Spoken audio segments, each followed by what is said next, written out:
Yo, what's up, Edward Guapo? Lingi na unsam taong ka. Ayun. Yan ah. Ayun. Tiyan ba tiyan? Ayun. Super A. Igwad. Yo guys, as per request ng customer natin. Ayun. So, as per request ng customer namin, and gusto niyang malaman yung specs or load test ng 1350, and I don't know what's gonna happen kasi bago na yung main line namin dito. Pagkabit kami sa sa Veco. So pagkabit na yung bagong main line kasi nagdo-drop kami sa test. So medyo may makikita tayo dito, a little bit difference. Yeah, difference.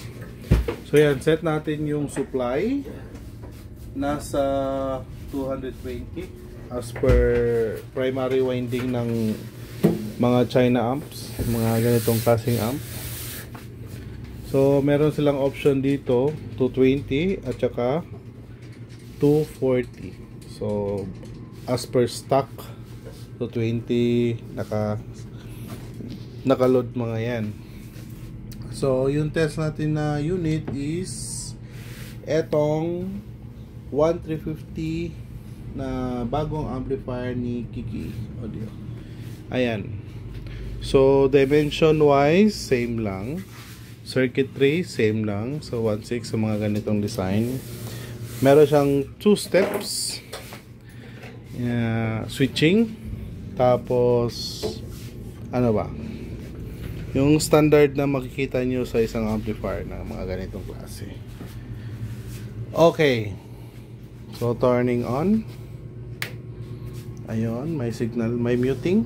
So may signal to, naka-muting. Astig nung red, oh, astig. Yeah, ayun.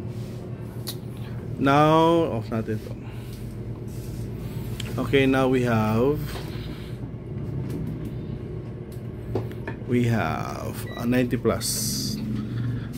We have 96.4 VRMS output without the load. Without load. Okay. So wala pang load yan. And let's prepare our thermal camera ng Unity Buchanan. Yan, and so frequency naka-balance output channel 1 tsaka channel 2. Channel 1 in phase 0 degrees, channel 2 180 degrees out of phase. So balance, so no question, yung papasok dito is balance signal. Yan. Oh, check nyo, unbalance. Off natin yung kabila. Oh, malayo. Balance signal. Lakas, di ba? Kaya mas maganda yung balance. Tsaka yung yung signal niya may noise cancellation or humming or something. Kasi naka-inverted yung kabilang signal. Yan. So, on na. Checking the dummy load. Ayun, nakatest ako kanina. Hindi pa wala malamig too. Meron siyang wait. Eto, set ko sa back.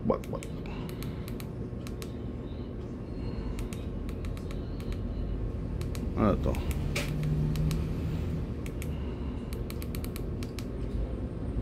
Okay. Yan. So mainit siya. Tagal mong lumamig. Now load natin diretso. Dapat hindi gagalaw ng malakas. Ayan. Grabe yung supply board. Ganda. 1 volt lang yung drop. Load. Unloaded. Load. So isang factor talaga yung power supply namin dito na hindi mag-drop ng mataas or mababa, or how you call that. So check here. So 121, di ba yung una is 1650? Ito nag-iba na. Ito yung consumption niya 16 na agad. 1137 watts yung 4 ohms. Ayan mo yung 8 ohms. Ayan, so yung first natin test Duard sa sa 1650, kailangan natin ulitin kasi bago na yung natin, yung main line, di ba? Bakit tinutok mo yan sa akin? Kasi gwapo kayo. Yan. Ostig talaga tignan, men. Oh. Parang pan-chicks, di ba? Astig yun talaga. Iba yung sa video, iba din sa personal. Tsaka naka CNC to. Yan o. Magandang personal. Metal, di ba? Tas makapal. Aluminum yata to. Aluminum. Ito yung iron. Yung bakal. Ito naman yung aluminum. Ito aluminum to. Astig oh. Tsaka hindi mo direktang makikita yung loob. Kailangan naka-slant yung ventilation niya. So ayan. Paligog load Duard. So nasa 8 ohms muna, 8 ohms muna. Init ng ko. Off. Okay, o yan. Mataas. So yung output niya sa 8 ohms, magkano? Paki-on. 1138 watts at 16 watts ang power consumption. Baba natin konti Duard, tapos gawin natin 85 na yan. Okay. 86.2. Sige nga, try mo nga. 4 ohms muna. 4 ohms? Okay. Basa pa nga. Ken? Sige. On? 4 ohms. 170. Okay. Sige, more. Okay, yan. So yan. Sige, go. 4 ohms load. Ayan. 1928. Off. So 19. Okay, go. Dito na lang. Sige, go. On mo. Okay, 1920 output, tsaka yung consumption is 2230. Ayun oh. Tapos yung damilod mainit na yung baba kasi naka 4 ohms. Para para makita nyo nakaload talaga yung dalawa. Ayan oh. So ito na siya guys. Ano pa mga tanong nyo? Pero as you can see, ayaw ko nang ipakita yung loob. Diba? Hi baby boy, what's up? So ayaw ko nang ipakita yung loob para yun na.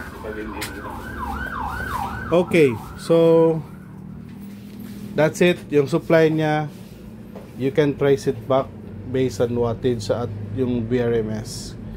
Ayaw ko na rin ding bangkitin. Enough na sa akin yung watts na lumalabas talaga dito. Ito naman talaga yung kailangan natin. Okay? So, baby boy and Libert. Yan.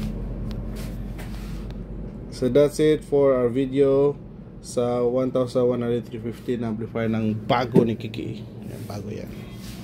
Ostig talaga men.